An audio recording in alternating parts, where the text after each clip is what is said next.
Doctor ವಿಶೇಷ ಕಾರ್ಯಕ್ರಮಕ್ಕೆ ಸ್ವಾಗತ. ನಾನು ಮಧು ನಾಗರಾಜ್. ಒತ್ತಡದ ಜೀವನ, ಬದಲಾಗ್ತಾ ಇರೋ ಜೀವನ ಶೈಲಿ, ಜನರಿಗೆ ನೂರಾರು ಆರೋಗ್ಯ ಸಮಸ್ಯೆ. ಯಾವ ಸಮಸ್ಯೆಗೆ ಯಾವ ಚಿಕಿತ್ಸೆ ಅನ್ನೋದೇ ದೊಡ್ಡ ಚಿಂತೆ. ಇಂತಹ ಸಮಸ್ಯೆ ಇರೋರಿಗೆ ಒಂದೇ ವೇದಿಕೆಯಲ್ಲಿ ಸಿಗುತ್ತೆ ಉತ್ತರ. ಇದೇ ಟಿವಿ9ನ ವಿಶೇಷ ಕಾರ್ಯಕ್ರಮ ನಿಮ್ಮ ಡಾಕ್ಟರ್.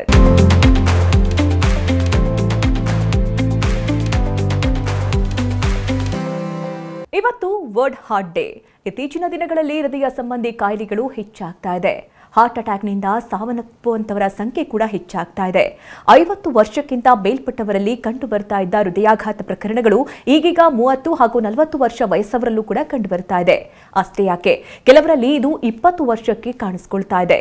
ಇದು ಕಳೆದ 5 ವರ್ಷಗಳಲ್ಲಿ ಹೆಚ್ಚಾಗಿದ್ದು, ಇದಕ್ಕೆ ಅನಾರೋಗ್ಯಕರ ಜೀವನ ಶೈಲಿ, ನಿದ್ರಾಹೀನತೆ, ಧೂಮಪಾನ ಹಾಗೂ ಅತಿಯಾದ ವಾಯುಮಾಲಿನ್ಯವೇ ಕಾರಣ ಅಂತ ಹೇಳಲಾಗ್ತಾ ಇದೆ. ಹೀಗಾಗಿ ಹಾರ್ಟ್ ಅನ್ನ ಹೆಲ್ತಿಯಾಗಿಟ್ಕೊಳ್ಳೋದು ತುಂಬಾ ಮುಖ್ಯ. ಹಾಗಾದ್ರೆ ಈ ಹೆಲ್ತಿ ಹಾರ್ಟ್ ಅಂದ್ರೇನು? ಹಾರ್ಟ್ ಅನ್ನ ಹೆಲ್ತಿಯಾಗಿ ಇಟ್ಕೊಳ್ಳೋದು ಹೇಗೆ? ಜೀವನ ಶೈಲಿ ಹೇಗಿರಬೇಕು? ನಮ್ಮ ಹಾರ್ಟ್ ಹೆಲ್ತಿ ಆಗಿದೆ ಅಂತ ಗೊತ್ತಾಗೋದು ಹೇಗೆ? ಇದೆಲ್ಲದರ ಬಗ್ಗೆ ಇವತ್ತಿನ ಕಾರ್ಯಕ್ರಮದಲ್ಲಿ ಮಾಹಿತಿಯನ್ನ ಪಡ್ಕೊಳ್ತಾ ಹೋಗೋಣ. ಇದೆಲ್ಲದರ ಬಗ್ಗೆ ಮಾಹಿತಿಯನ್ನ ನೀಡೋಕೆ ಇವತ್ತು ನಮ್ಮ ಜೊತೆ ಇದ್ದಾರೆ ಸಾಕ್ರಾ ವರ್ಲ್ಡ್ ಹಾಸ್ಪಿಟಲ್ನ ಡೈರೆಕ್ಟರ್ ಹಾಗೆ HOD ಆದಂತ ಕಾರ್ಡಿಯಾಲಜಿಸ್ಟ್ ಡಾಕ್ಟರ್ ಶ್ರೀಕಾಂತ್ ಶೆಟ್ಟಿ ಅವರು. ಬನ್ನಿ ಅವರನ್ನ ಕಾರ್ಯಕ್ರಮಕ್ಕೆ ವೆಲ್ಕಮ್ ಮಾಡ್ಕೊಳ್ಳೋಣ. ಡಾಕ್ಟರ್ ನಮಸ್ತೆ, ಕಾರ್ಯಕ್ರಮಕ್ಕೆ ನಮಸ್ಕಾರ. ಡಾಕ್ಟರ್, ಇವತ್ತು ವರ್ಲ್ಡ್ ಹಾರ್ಟ್ ಡೇ ಯಾಕೆಷ್ಟು ಮಹತ್ವವನ್ನು ಪಡ್ಕೊಂಡಿದೆ ಅಂತ ಹೇಳ್ತೀರಾ? ನೀವು ಹೇಳಿದಾಗೆ ವಿಶ್ವದಾದ್ಯಂತ ಹೆಚ್ಚಿನ ಜನರಿಗೆ ಹೃದಯದ ಕಾಯಿಲೆಗಳು ಕಾಣಿಸ್ಕೊಳ್ತಾ ಇದ್ದಾವೆ. ಭಾರತದಲ್ಲಿ ಮುಖ್ಯವಾಗಿ ಇದು ದೊಡ್ಡ ಪ್ರಾಬ್ಲಮ್. ವಿಶ್ವದಾದ್ಯಂತ ಗಂಡಸರಲ್ಲೇ ಆಗಲಿ ಹೆಂಗಸರಲ್ಲೇ ಆಗಲಿ 30% ಸಾವಿಗೆ ಕಾರಣ ಹೃದಯ ಮತ್ತು ಹೃದಯ ಸಂಬಂಧಿ ಕಾಯಿಲೆಗಳೇ ಆಗಿರುತ್ತವೆ. ಹಾಗಾಗಿ ಜನರಲ್ಲಿ ಇದರ ಬಗ್ಗೆ ಅರಿವು ಉಂಟಾಗಲಿಕ್ಕೆ ಸಂಸ್ಥೆಗಳಾಗಲಿ, ಸರ್ಕಾರ ಆಗಲಿ, ಆಸ್ಪತ್ರೆಗಳಾಗಲಿ, ಡಾಕ್ಟರ್ಗಳಾಗಲಿ ಇದರ ಬಗ್ಗೆ ಅರಿವು ಉಂಟಾಗಲಿಕ್ಕೆ ವಿಶೇಷವಾದ ಕಾರ್ಯಕ್ರಮಗಳನ್ನೆಲ್ಲ ಹಮ್ಮಿಕೊಳ್ಳುವುದಕ್ಕೆ ನಾವು ವರ್ಲ್ಡ್ ಹಾರ್ಟ್ ಡೇ ಅಂತ ಆಚರಿಸ್ತೇವೆ. ಓಕೆ ಡಾಕ್ಟರ್, ಇನ್ನು ಇತ್ತೀಚಿನ ದಿನಗಳಲ್ಲಿ ಈ ಚಿಕ್ಕ ವಯಸ್ಸವರಲ್ಲೂ ಕೂಡ ಹಾರ್ಟ್ ಪ್ರಾಬ್ಲಮ್ಸ್ಗಳು ಕಾಣಿಸ್ಕೊಳ್ತಾ ಇದೆ. ಯಾಕೆ ಅಂತ ಹೇಳ್ತೀರಾ? ವಿಶೇಷವಾಗಿ ಭಾರತ ದೇಶದಲ್ಲಿ ಹೃದಯದ ಕಾಯಿಲೆಗಳು ಪಾಶ್ಚಾತ್ಯ ದೇಶಗಳಿಗೆ ಹೋಲಿಸಿದರೆ ಆಲ್ಮೋಸ್ಟ್ 10-20 ವರ್ಷ ಸಣ್ಣ ವಯಸ್ಸಲ್ಲಿಯೇ ಕಾಣಿಸ್ಕೊಳ್ತದೆ. ಅಂದರೆ ನಾವು ಈಗ ಯುರೋಪ್ ಅಥವಾ ಅಮೇರಿಕದಲ್ಲಿ ನೋಡಿದರೆ ಹೃದಯಾಘಾತ ಆಗುವವರ ವಯಸ್ಸು 60 ಅಥವಾ 70 ವರ್ಷದ ಮೇಲ್ಪಟ್ಟಿನವರು ಇರ್ತಾರೆ. ಭಾರತ ದೇಶದಲ್ಲಿ ನಾವು 50% ಹಾರ್ಟ್ ಅಟ್ಯಾಕ್ 50ರಿಂದ ಕೆಳಗಿನ ವಯಸ್ಸಿನವರಲ್ಲೇ ಕಾಣಿಸ್ಕೊಳ್ತದೆ. ಮತ್ತು 25% ಹಾರ್ಟ್ ಅಟ್ಯಾಕ್ಸ್ 40 ವರ್ಷ ಕೆಳಗಿನ ವಯಸ್ಸಿನವರಲ್ಲಿ ಆಗ್ತದೆ. ಅಂದರೆ ನಾವು 10 ಜನ ಹಾರ್ಟ್ ಅಟ್ಯಾಕ್ ರೋಗಿಗಳನ್ನು ನೋಡಿದರೆ ಅವರಲ್ಲಿ ಆಲ್ಮೋಸ್ಟ್ ಒಂದು 3-4 ಜನ 40 ವರ್ಷ ವಯಸ್ಸಿನ ಕೆಳಗಿನವರೇ ಇರ್ತಾರೆ. ಮತ್ತು ಆಲ್ಮೋಸ್ಟ್ 5-6 ಜನ 50 ವರ್ಷದಿಂದ ಕೆಳಗಿನವರು ಇರ್ತಾರೆ.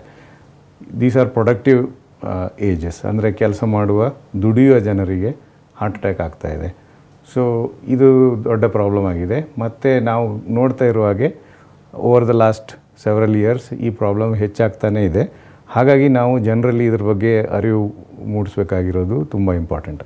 ನೀವು ಹೇಳಿದ್ರಿ ಪಶ್ಚಿಮ ಭಾರತ ಅಂದರೆ ಪಶ್ಚಿಮ ದೇಶಗಳಲ್ಲಿ ಈ ಹಾರ್ಟ್ ಪ್ರಾಬ್ಲಮ್ಸ್ಗಳು ಕಡಿಮೆ, ನಮ್ಮ ಭಾರತದಲ್ಲಿ ಜಾಸ್ತಿ ಅಂತ. ಯಾವ ಕಾರಣದಿಂದ ಅಂತ?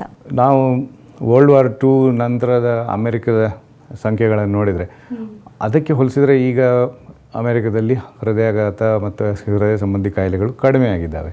ಆದರೆ ನಮ್ಮ ದೇಶದಲ್ಲಿ ಜಾಸ್ತಿ ಆಗ್ತಾ ಇದೆ.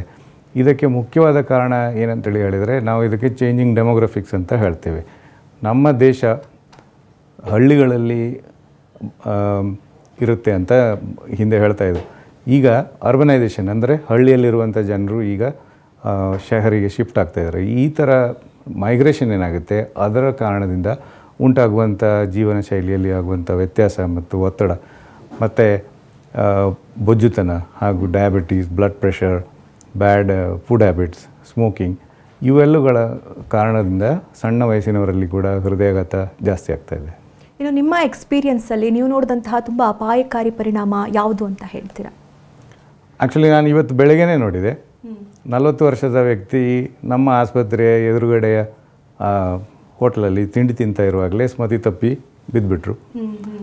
ಅವರನ್ನು ತಕ್ಷಣವಾಗಿ ನಮ್ಮ ಆಸ್ಪತ್ರೆಯ ಎಮರ್ಜೆನ್ಸಿ ಕರ್ಕೊಂಡು ಬಂದಾಗ ಅವರಿಗೆ ಹೃದಯ ಸ್ತಂಭನವಾಗಿತ್ತು. ಅಂದರೆ ಹೃದಯಾಘಾತ ಆಗಿ, ಹೃದಯಾಘಾತ ಇದು ಹಾರ್ಟ್ ಅಟ್ಯಾಕ್, ಹೃದಯಾಘಾತದಿಂದಾಗಿ ಅವರ ಹೃದಯ ಸ್ತಂಭನ ಅಂದರೆ ಕಾರ್ಡಿಯಾಕ್ ಅರೆಸ್ಟ್ ಆಗಿತ್ತು. ಸೊ ಈ ವಾಸ್ ಅನ್ಕಾನ್ಷಿಯಸ್. ಅಂಥವ್ರನ್ನು ನಾವು ಕಾರ್ಡಿಯೋಪಲ್ಮನರಿ ರಿಸಸಿಟೇಷನ್ ಅಂತ ಹೇಳ್ತೀವಿ.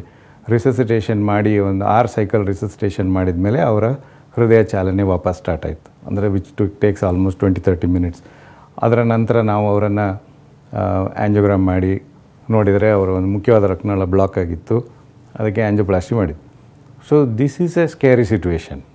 ಅಂದರೆ ಹೃದಯದ ಕಾಯಿಲೆ ಯಾವ ಅರಿವು ಇಲ್ಲದೆ ಅಂತಿರೋ ವ್ಯಕ್ತಿ ಊಟ ಮಾಡ್ತಾ ಇರುವಾಗ ಏಕಾಏಕಿ ಅವರ ಆಸ್ಪತ್ರೆ ಎದುರು ಇದ್ದಿದ್ದಕ್ಕೆ ಅವರ ಚಿಕಿತ್ಸೆಗೆ ಅನುಕೂಲವಾಯಿತು. ತಕ್ಷಣವಾಗಿ ಅವರನ್ನು ಆಸ್ಪತ್ರೆಗೆ ಕರ್ಕೊಂಡು ಬಂದು ಅವರ ಉಪಚಾರ ಮಾಡಲಿಕ್ಕೆ. ಇತ್ತೀಚಿನ ದಿನಗಳಲ್ಲಿ ನಾವು ಹಾರ್ಟ್ ಅಟ್ಯಾಕ್ ಅನ್ನುವಂಥ ಪದಗಳನ್ನು ಸಾಮಾನ್ಯವಾಗಿ ಕೇಳ್ತಾ ಇದ್ವಿ, ಆದರೆ ಇತ್ತೀಚಿನ ದಿನಗಳಲ್ಲಿ ಕಾರ್ಡಿಯಾಕ್ ಅರೆಸ್ಟ್ ಅನ್ನೋದನ್ನು ಹೆಚ್ಚಾಗಿ ಕೇಳ್ತಾ ಇದ್ದೀವಿ. ಯಾವ ಕಾರಣದಿಂದ ಅಂತ ಹೇಳ್ತೀರಾ doctor?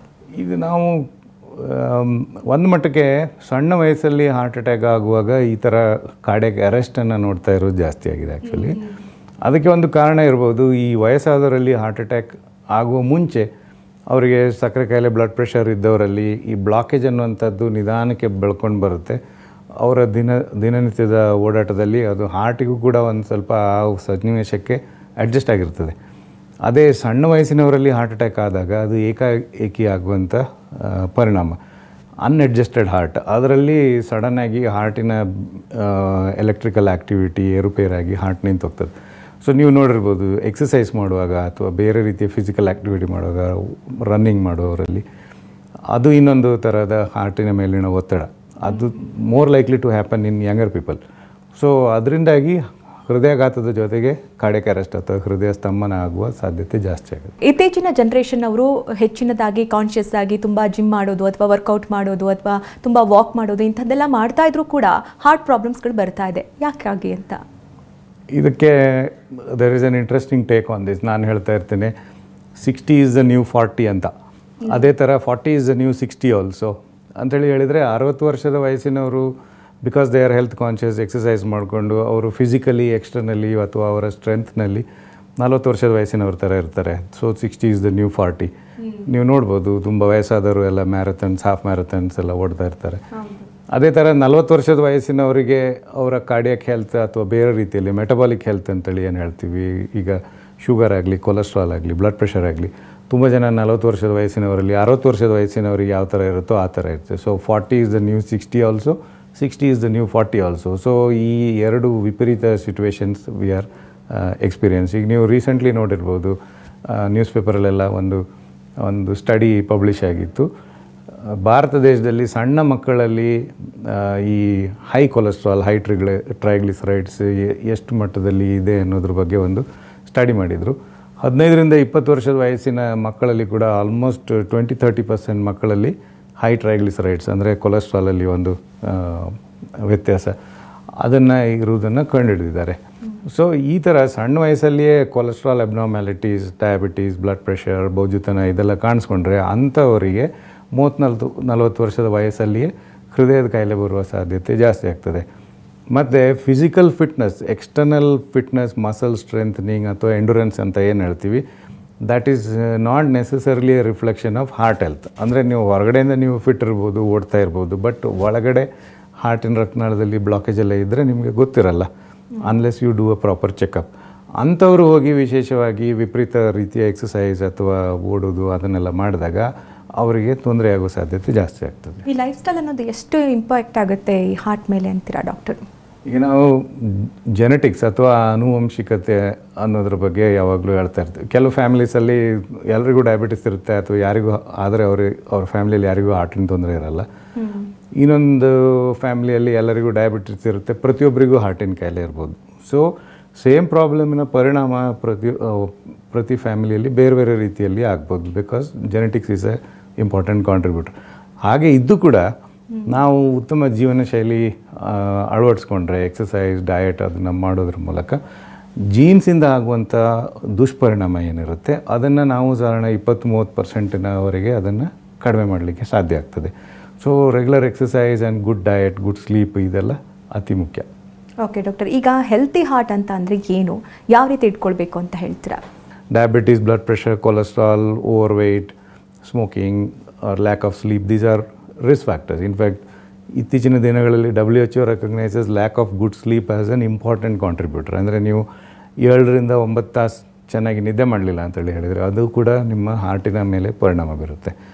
So controlling the risk factors, good sleep, some meditation, taking good rest, ಆಮೇಲೆ ಈ ಎಕ್ಸಸೈಸ್ ಮಾಡೋದು, ಉತ್ತಮ ರೀತಿಯ ಆಹಾರ ಉಪಯೋಗಿಸೋದು, ಇವುಗಳಿಂದ ನಾವು ನಮ್ಮ ಹಾರ್ಟನ್ನು ಹೆಲ್ತಿಯಾಗಿ ಇಟ್ಕೊಳ್ಳಿಕ್ಕೆ ಸಾಧ್ಯ ಆಗ್ತದೆ. ಇನ್ನು ಈ ಹಾರ್ಟ್ ಅಟ್ಯಾಕ್ನಲ್ಲಿ ವಿಧಗಳಿದೆಯಾ, ಸ್ಟೇಜಸ್ ಅನ್ನೋದು ಬರುತ್ತಾ ಅಂತ? ಈಗ ಫಸ್ಟ್ ಹಾರ್ಟ್ ಅಟ್ಯಾಕ್ ಹೇಗೆ ಆಗುತ್ತೆ ಅಂತ ನಾವು ಅರ್ಥ ಮಾಡಿಕೊಂಡ್ರೆ ಇದನ್ನು ನಾವು ತಿಳ್ಕೊಳ್ಬೋದು. ಹಾರ್ಟಿನ ರಕ್ತಗಳಲ್ಲಿ ನಿಧಾನಕ್ಕೆ ಪ್ಲಾಕ್ ಬಿಲ್ಡಪ್ ಆಗಿ ಒಂದು ದಿನ ಅದು ಏಕಾಏಕಿ ಕ್ಲಾಟ್ ಆಗಿ ಬಂದಾಗಿ ಹಾರ್ಟಿನ ಮಸಲ್ಸಿಗೆ ಬ್ಲಡ್ ಸಿಗದೇ ಇರುವಾಗ ಹಾರ್ಟ್ ಅಟ್ಯಾಕ್ ಅಂತ ಹೇಳ್ತೇವೆ. ಈಗ ಹಾರ್ಟಿನ ರಕ್ತನಾಳ ಪೂರ್ತಿಯಾಗಿ ಬಂದಾಗ್ಬೋದು, ಇಲ್ಲ ಪಾರ್ಷಲ್ ಆಗಿ ಬಂದಾಗ್ಬೋದು. ಇದರಿಂದಾಗಿ ಹಾರ್ಟ್ ಮಸಲ್ ಡ್ಯಾಮೇಜ್ ಕೂಡ ಮೇ ಬಿ ಪರ್ಸಿಸ್ಟೆಂಟ್, ಆರ್ ಅದು ಬ್ಲಡ್ ರಕ್ತ ಚಾಲನೆ ನಿಂತಾಗ ಮಾತ್ರ ವ್ಯಕ್ತಿಗೆ ನೋವು ಗೊತ್ತಾಗಿ ಆಮೇಲೆ ಮತ್ತೆ ಸರಿ ಹೋಗ್ಬೋದು. ಅದಕ್ಕೆ ನೀವು ಸುಮಾರು ಸರಿ ಕೇಳಿರ್ಬೋದು, ಎದೆ ನೋವು ಬಂದಿತ್ತು, ಅರ್ಧ ಗಂಟೆಯಲ್ಲಿ ಎದೆ ನೋವು ಸರಿ ಆಯಿತು ಅಂತ. ಆಮೇಲೆ ಅವರು ಮೇ ಬಿ ಆ್ಯಸಿಡಿಟಿ ಅಂತ ಬಿಟ್ಬಿಡ್ತಾರೆ, ಆಮೇಲೆ ಆಸ್ಪತ್ರೆಗೆ ಹೋಗಲ್ಲ, check ಮಾಡಿಸಲ್ಲ.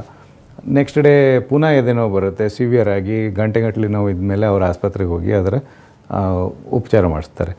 So full blown heart attack, partial heart attack, ಅದಕ್ಕೆ ನಾವು ಟೆಕ್ನಿಕಲಿ ಮಯೋಕಾರ್ಡ್ ಇನ್ಫಾಕ್ಷನ್, ಅನ್ಸ್ಟೇಬಲ್ ಅಂಜೈನಾ ಈ ಥರ ಟರ್ಮಿನಾಲಜೀಸ್ ಯೂಸ್ ಮಾಡ್ತೇವೆ.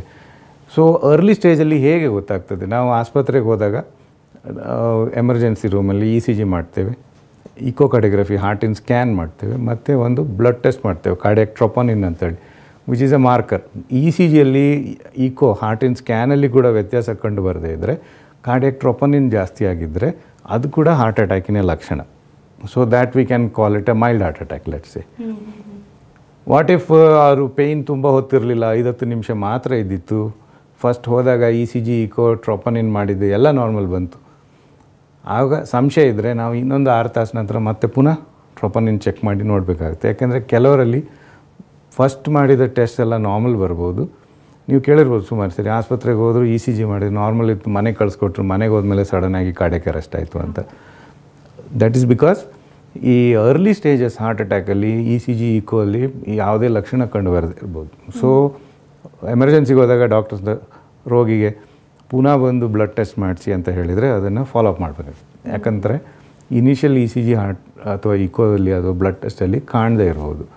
ಸೊ ಮೇಜರ್ ಹಾರ್ಟ್ ಅಟ್ಯಾಕ್ ಅಂತೇಳಿ ಹೇಳಿದರೆ ಅದು ಹಾರ್ಟಿನ ಮಸಲ್ಸ್ ಮೇಲೆ ಎಷ್ಟು ಪರಿಣಾಮ ಆಗಿದೆ ಅನ್ನೋದ್ರ ಮೇಲೆ ಡಿಪೆಂಡ್ ಆಗುತ್ತೆ. ಸೊ ದೊಡ್ಡದಾಗಿ ಹಾರ್ಟಿನ ಫಂಕ್ಷನಿಗೆ ಧಕ್ಕೆ ಆದರೆ ಬಿ ಪಿ ಲೋ ಆಗ್ಬೋದು, ಲಂಗ್ಸಲ್ಲಿ ನೀರು ಸೇರಿಕೊಂಡು ಉಸಿರಾಡ್ಲಿಕ್ಕೆ ತೊಂದರೆ ಆಗ್ಬೋದು. ಮತ್ತು ನಾನು ಕೆಲವರಲ್ಲಿ even within A fraction of A second ಎದೆ ಬಡಿತ ಏರುಪೇರಾಗಿ ಹಾರ್ಟ್ ನಿಂತು ಹೋಗ್ಬೋದು. ಅದಕ್ಕೆ ಹೃದಯ ಸ್ತಂಭನ ಅಂತ ಹೇಳ್ತೇವೆ. So cardiac arrest because of a heart attack, that doesn't give time. ಅದರಲ್ಲಿ ನಮಗೆ ಟೈಮ್ ಸಿಗಲ್ಲ. ನಾನು ಆವಾಗಲೇ ಹೇಳಿದ ಸನ್ನಿವೇಶ, ಇವತ್ತು ಬೆಳಗ್ಗೆ ನಾವು ಟ್ರೀಟ್ ಮಾಡಿದ ರೋಗಿ, ಅವರಿಗೆ ಅದರ ಲಕ್ಷಣ ಏನೂ ಇಲ್ಲದೇ ಸಡನ್ನಾಗಿ ಊಟ ಮಾಡುವಾಗ ಅನ್ಕಾನ್ಷಿಯಸ್ ಆಗಿ ಬಿದ್ದುಬಿಡ್ತಾರೆ. So that is a very unfortunate situation. Heart attack ಆದಾಗ 10-15% ಜನರಲ್ಲಿ first episode will be like that. ಅದಕ್ಕೆ ಪ್ರಿವೆನ್ಷನ್ ಈಸ್ ವೆರಿ ಇಂಪಾರ್ಟೆಂಟ್. ಯಾಕಂದರೆ ನಾವು ಆ ಸನ್ನಿವೇಶದಲ್ಲಿ ಸಿಕ್ಕೊಳ್ಬಾರ್ದು. Because sometimes the first manifestation of heart attack is cardiac arrest. Okay doctor, ನೀವು ಹೇಳಿದ ಹಾಗೆ ಒಬ್ಬ ವ್ಯಕ್ತಿ ತುಂಬ ನಾರ್ಮಲ್ ಆಗೇ ಕಾಣಿಸ್ತಾರೆ, ಈ ರೀತಿಯ ಸಮಸ್ಯೆಗಳಿದೆ ಅನ್ನೋದೇ ಗೊತ್ತಾಗೋದಿಲ್ಲ. ಅಂದರೆ ಯಾವೆಲ್ಲ ಲಕ್ಷಣಗಳು, ಸಣ್ಣ ಪುಟ್ಟ ಲಕ್ಷಣಗಳಾದರೂ ಗೊತ್ತಾಗುತ್ತಾ ಹೇಗೆ ಅಂತ? ಹೆಚ್ಚಿನವರಲ್ಲಿ ಗೊತ್ತಾಗ್ತದೆ, ಆದರೆ ನಾವು ಅದಕ್ಕೆ ಅಟೆನ್ಷನ್ ಕೊಡಲಿಲ್ಲ ಅಂತೇಳಿ ಹೇಳಿದರೆ ಅದು ಸಿಚುವೇಶನ್ ವಿಪರೀತ ಆಗ್ಬೋದು. ಎದೆ ನೋವು ಪರ್ಟಿಕ್ಯುಲರ್ ಆಗಿ ಎದೆ ಮಧ್ಯಭಾಗದಲ್ಲಿ ಭಾರ ಇರುವ ಹಾಗೆ ಅಥವಾ ಟೈಟ್ನೆಸ್ ಅಂತ ಏನು ಹೇಳ್ತೀವಿ ಅದನ್ನು ಅನುಭವಿಸಿದರೆ, ಅದರ ಜೊತೆಗೆ 2 ಶೋಲ್ಡರ್ಸಲ್ಲಿ ನೋವು ಬಂದರೆ, ಅಥವಾ ಲೆಫ್ಟ್ ಹ್ಯಾಂಡಿನ ಒಳಭಾಗದಲ್ಲಿ ನೋವು ಕಾಣಿಸ್ಕೊಂಡ್ರೆ, ಅಥವಾ ಎದೆ ನೋವಿನ ಜೊತೆಗೆ ದವಡೆಯಲ್ಲಿ ನೋವು ಕಾಣಿಸ್ಕೊಂಡ್ರೆ, ಅಥವಾ ಹೊಟ್ಟೆ ಮೇಲ್ಭಾಗದಲ್ಲಿ ಅಥವಾ ಬೆನ್ನಿನ ಮೇಲ್ಭಾಗದಲ್ಲಿ ನೋವು ಕಾಣಿಸ್ಕೊಂಡ್ರೆ, ಅದರ ಜೊತೆಗೆ ಮೈ ಬೆವರುದು, ಉಸಿರಾಡ್ಲಿಕ್ಕೆ ತೊಂದರೆ ಆಗೋದು, ತಲೆ ಸುತ್ತು, ಈ ಥರದ ಲಕ್ಷಣಗಳು ಹಾರ್ಟ್ ಅಟ್ಯಾಕಿನ ಲಕ್ಷಣಗಳಾಗಿರುತ್ತವೆ. But it's not always dramatic ಅಂತೇಳಿ ಪ್ರತಿ ಸರಿ ಹಾರ್ಟ್ ಅಟ್ಯಾಕ್ ಅಂತೇಳಿ ಹೇಳಿದರೆ ಭಾರಿ ಭಯಂಕರವಾದ ಸಿಮ್ಟಮ್ಸ್ ಇರೋದಿಲ್ಲ. That's how people miss it. ಕೆಲವೊಂದು ಸರಿ ಎದೆ ನೋವು ಇರಲ್ಲ, ಬರೀ ಜಾ ಪೈನ್ ಅಥವಾ ಆರ್ಮ್ ಪೈನ್ ಅಥವಾ ಶೋಲ್ಡರ್ ಪೈನ್ ಅಂಥ ಸಸ್ಪಿಷಿಯಸ್ ಕಂಪ್ಲೇಂಟ್ಸ್ ಏನಾದ್ರು ಇದ್ದರೆ ತಕ್ಷಣ ಹೋಗಿ ಅದನ್ನು ಚೆಕ್ ಮಾಡಿಸ್ಕೊಳ್ಳೋದು ಉತ್ತಮ. ಇನ್ನು ಕೆಲವರಲ್ಲಿ ಉಸಿರಾಡ್ಲಿಕ್ಕೆ ತೊಂದರೆ, ನಡೆಯುವಾಗ ಎದೆ ನೋವು ಬರೋದು, ಅಥವಾ ಎದೆ ಬಡಿತ ವಿಪರೀತವಾಗುವಂಥದ್ದು, ಅಥವಾ ಕಣ್ಣು ಕತ್ತಲೆ ಬರೋದು, ಕಾಲು ಊತ ಬರೋದು, ಈ ಥರದ ಲಕ್ಷಣಗಳು ಕೂಡ ಹಾರ್ಟಿನ ಕಾಯಿಲೆಯಿಂದ ಕಾಣಿಸ್ಕೊಳ್ಬೋದು. ಈ ಥರ ಸಿಮ್ಟಮ್ಸ್ ಇದ್ದರೆ ಅದನ್ನು ಹೋಗಿ ಪರಿಶೀಲನೆ ಮಾಡಿಸ್ಕೊಳ್ಬೇಕಾಗುತ್ತೆ. ಓಕೆ ಡಾಕ್ಟರ್, ಈಗ ಎದೆ ನೋವು ಬರ್ತಾ ಇದೆ ಅಂತ ಆದಾಗ ನೀವು ಹೇಳಿದ್ರಿ ಅದು ತುಂಬ ಪ್ರೀಷಿಯಸ್ ಟೈಮ್ ಅಂತ ಹೇಳಿ, ಆ ಟೈಮಲ್ಲಿ ಏನು ಮಾಡಬೇಕು ಅಂತ ಹೇಳ್ತೀರಾ ನೀವು? ಹಾರ್ಟ್ ಅಟ್ಯಾಕಿನ ನೋವು ಇರ್ಬೋದು ಅಂತ ಸಂಶಯ ಇದ್ದರೆ ಮನೆಯಲ್ಲಿ ಏನು ಮಾಡಬೇಕಾಗ್ತದೆ, ಒಂದು ಡಿಸ್ಪ್ರಿನ್ ಅಂತ ಒಂದು ಟ್ಯಾಬ್ಲೆಟ್ ಬರುತ್ತೆ, ಬೇಸಿಕಲಿ ಸಾಲ್ಯುಬಲ್ ಆಸ್ಪ್ರಿನ್. ಅದನ್ನು ಅಗಿಬೇಕು, ಆಗಿದ್ರೆ ಅದು ಬೇಗ ಅಬ್ಸಾರ್ಬ್ ಆಗ್ತದೆ. ನಾವು ಸಾಧಾರಣವಾಗಿ ಕೊಡುವಂಥ ಎಕೋಸ್ಪ್ರಿನ್ ಆ ಥರದ medicines they take a long time to get absorb. ಈ ಡಿಸ್ಪ್ರಿನ್ ಅನ್ನುವಂಥದ್ದನ್ನು ನಾವು ಚೀವ್ ಮಾಡಿದರೆ ಅದರ ಪರಿಣಾಮ ಬೇಗ ಬರುತ್ತೆ. It's a blood thinner, it's not a treatment, it is just a first aid. ಜನರಲಾಗಿ ನಾವೇನು ಹೇಳ್ತೀವಿ, ಅದೇನೋ ಇದ್ದು ನಿಮಗೆ ಹಾರ್ಟ್ ಅಟ್ಯಾಕಿನ ಸಂಶಯ ಇದ್ದರೆ call ambulance and go in the ambulance to the hospital ಅಂತ. ಯಾಕಂತೇಳಿ ಸ್ವಂತ ಟ್ರಾನ್ಸ್ಪೋರ್ಟಲ್ಲಿ ನಾವು ಹೋಗ್ತಾ ಇರುವಾಗ ಎಲ್ಲಾದರೂ ಸಡನ್ನಾಗಿ heart attack causes cardiac arrest, then nobody can save the situation. So it is always better to travel by ambulance. But we know the challenges. ಪ್ರತಿಯೊಂದು ಸರಿ ನಮಗೆ ಆ್ಯಂಬುಲೆನ್ಸ್ ಬೇಕಂದಾಗ ಆ್ಯಂಬುಲೆನ್ಸ್ ಸಿಗಲ್ಲ. But the recommendation is that if possible transport to the nearest hospital by ambulance. ಮತ್ತು ಈಗ ಭಾಳ discussion ಇರುತ್ತೆ ಈ ಸಾರ್ಬಿಟ್ರೇಟ್ ಅನ್ನೋ ಟ್ಯಾಬ್ಲೆಟ್ ನಾಲ್ಗೆಡಿ ಇಟ್ಕೊಳ್ಬೇಕಾ ಬೇಡ ಅನ್ನೋದ್ರ ಬಗ್ಗೆ. ಸಾರ್ಬಿಟ್ರೇಟ್ ಬ್ಲಡ್ ಪ್ರೆಷರ್ ಚೆನ್ನಾಗಿದ್ದರೆ ವ್ಯಕ್ತಿಗೆ ತಲೆ ಸುತ್ತು ಕಣ್ಣು ಕತ್ತಲೆ ಆ ಥರದ ಅನುಭವ ಏನೂ ಆಗ್ತಾ ಇಲ್ಲ ಅಂತೇಳಿ ಹೇಳಿದರೆ ಈ ಸಾರ್ಬಿಟ್ರೇಟ್ ಅನ್ನೋ ಮಾತ್ರೆ 5 ಮಿಲಿಗ್ರಾಮ್ದು ಏನಿರುತ್ತೆ ಅದನ್ನು ನಾಲ್ಗೆಡಿ ಇಟ್ಕೊಳ್ಬೋದು. ಅದರಿಂದ ಸ್ವಲ್ಪ ರಿಲೀಫ್ ಸಿಗುತ್ತೆ. ಡಿಸ್ಪ್ರಿನ್ ಆಗಲಿ ಸಾರ್ಬಿಟ್ರೇಟ್ ಆಗಲಿ it's not a treatment for heart attack, it is just a first aid.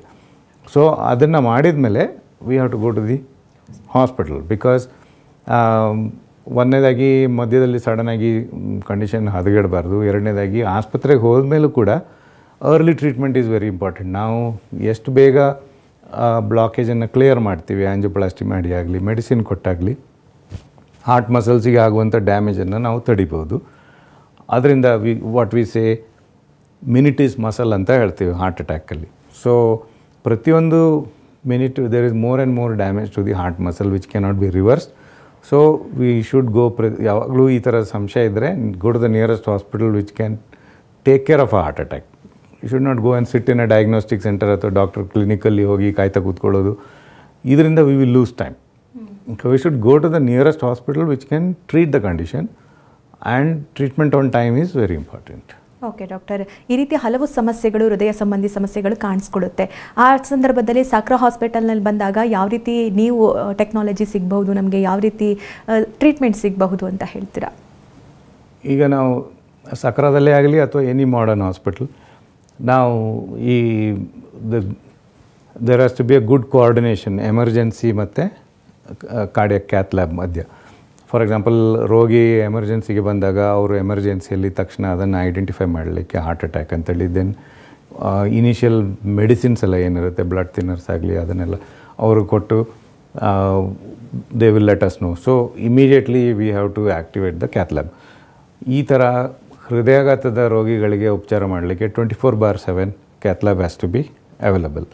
ಅದಕ್ಕೆ ನಾವು ಹಾಲಿಡೇ ಅಥವಾ ಆಫ್ ಅವರ್ಸು ಸಂಡೇ ಆ ಥರ we cannot wait because heart attacks cannot wait. So 24/7 facility has to be available to do angioplasty for heart attacks. ಮತ್ತು ಹೃದಯಾಘಾತ ಆಗಿ blood pressure low ಆದಾಗ ಹಲವೊಂದು ಸರಿ ಈ ಬ್ಲಾಕೇಜ್ ಎಲ್ಲ ಕ್ಲಿಯರ್ ಮಾಡಿ ಕೂಡ ಬ್ಲಡ್ ಪ್ರೆಷರ್ ಇಂಪ್ರೂವ್ ಆಗಲ್ಲ. ಅಂಥವರಿಗೆ ನಾವು ಹಿಮೋಡೈನಮಿಕ್ ಸಪೋರ್ಟ್ ಅಂತ ಹೇಳ್ತೀವಿ. ಅದಕ್ಕೆ ಎಕ್ಮೋ ಅಥವಾ ಇಂಪೆಲ್ಲ ಅಂತ ವಿಶೇಷವಾದ ಸಲಕರಣೆಗಳಿರ್ತವೆ. ಅದರಿಂದ ನಾವು ಹಾರ್ಟಿನ ಸರ್ಕ್ಯುಲೇಷನನ್ನು ಸಪೋರ್ಟ್ ಮಾಡಲಿಕ್ಕಾಗ್ತದೆ. ಈ ಥರ ಅಡ್ವಾನ್ಸ್ ಟ್ರೀಟ್ಮೆಂಟಿಂದ ಈ ಹಾರ್ಟ್ ಅಟ್ಯಾಕ್ ಆಗಿರುವಂಥ ಪೇಷಂಟ್ ತುಂಬ ಸೀರಿಯಸ್ ಆಗಿರುವಾಗ ಅವರಿಗೆ ಉಪಚಾರ ಮಾಡಲಿಕ್ಕಾಗ್ತದೆ. ಓಕೆ ಡಾಕ್ಟರ್, ಇನ್ನು ಎಷ್ಟೋ ಘಟನೆಗಳು ನಾವು ಕೇಳಿದ್ದೀವಿ. ಹಾರ್ಟ್ ಅಟ್ಯಾಕ್ ಆದಾಗ ಹಿಂದೆಯೂ ಕೂಡ ಅವ್ರಿಗೆ ಹಾರ್ಟ್ ಅಟ್ಯಾಕ್ ಆಗಿತ್ತು, ಅವರಿಗೆ ಗಮನಕ್ಕೆ ಬಂದಿರೋದಿಲ್ಲ ಅಂತ. ಅದು ಯಾವ ಸಂದರ್ಭದಲ್ಲಿ ಆಗುತ್ತೆ, ಅದನ್ನು ಕಂಡು ಹಿಡಿಯೋದು ಹೇಗೆ ಅಂತ?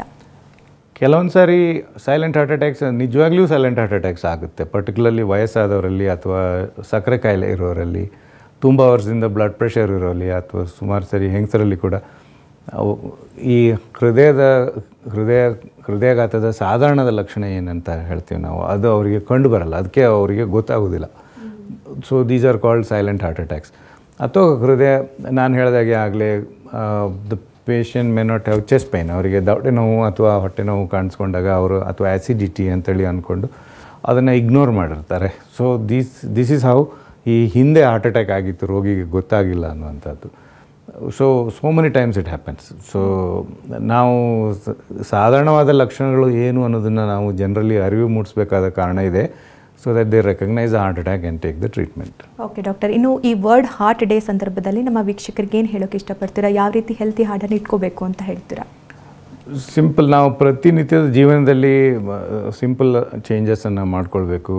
ಡಯಟ್, ಸರಿಯಾದ diet, fruits and vegetables rich, fibre rich diet, exercising regularly, ಮತ್ತು checkups on a regular basis so that ಈ ಬ್ಲಡ್ ಪ್ರೆಷರ್, ಶುಗರ್, ಕೊಲೆಸ್ಟ್ರಾಲ್ ಇವುಗಳನ್ನೆಲ್ಲ ರೆಕಗ್ನೈಸ್ ಮಾಡಲಿಕ್ಕೆ. Stay away from alcohol and smoking and other habits. And good sleep, this is very, very important. This is a very important way to have a healthy heart. Okay doctor, ಇವತ್ತಿನ ಕಾರ್ಯಕ್ರಮದಲ್ಲಿ heart health ಕುರಿತಂತೆ ಸಾಕಷ್ಟು ಮಾಹಿತಿಯನ್ನು ತಿಳಿಸ್ಕೊಟ್ರಿ. ಧನ್ಯವಾದಗಳು ನಿಮಗೆ. Thank you. ನೋಡಿದ್ರಲ್ಲ ವೀಕ್ಷಕರೇ, ನಿಮಗೂ ಈ ರೀತಿಯ ಯಾವುದಾದ್ರೂ ಸಮಸ್ಯೆಗಳಿದ್ರೆ ನೀವು ಕೂಡ ಸಾಕ್ರಾ ವರ್ಲ್ಡ್ ಹಾಸ್ಪಿಟಲ್ಗೆ ಭೇಟಿ ಕೊಡಬಹುದು. ಅಡ್ರೆಸ್ ಈ ರೀತಿ ಇದೆ, ನೋಟ್ ಮಾಡ್ಕೊಳ್ಳಿ. ಸಾಕ್ರಾ ವರ್ಲ್ಡ್ ಹಾಸ್ಪಿಟಲ್, ದೇವರಬೀಸ್ನಹಳ್ಳಿ, ಔಟರ್ ರಿಂಗ್ ರಸ್ತೆ, ಇಂಟೆಲ್ ಎದುರುಗಡೆ, ಬೆಂಗಳೂರು 560103. ದೂರವಾಣಿ ಸಂಖ್ಯೆ ಈ ರೀತಿ ಇದೆ, ನೋಟ್ ಮಾಡ್ಕೊಳ್ಳಿ. 08049694969. ಇದೇ ಇವತ್ತಿನ ನಿಮ್ಮ ಡಾಕ್ಟರ್. ನಿರಂತರ ಸುದ್ದಿಗಾಗಿ ನೋಡ್ತಾ ಇರಿ TV9.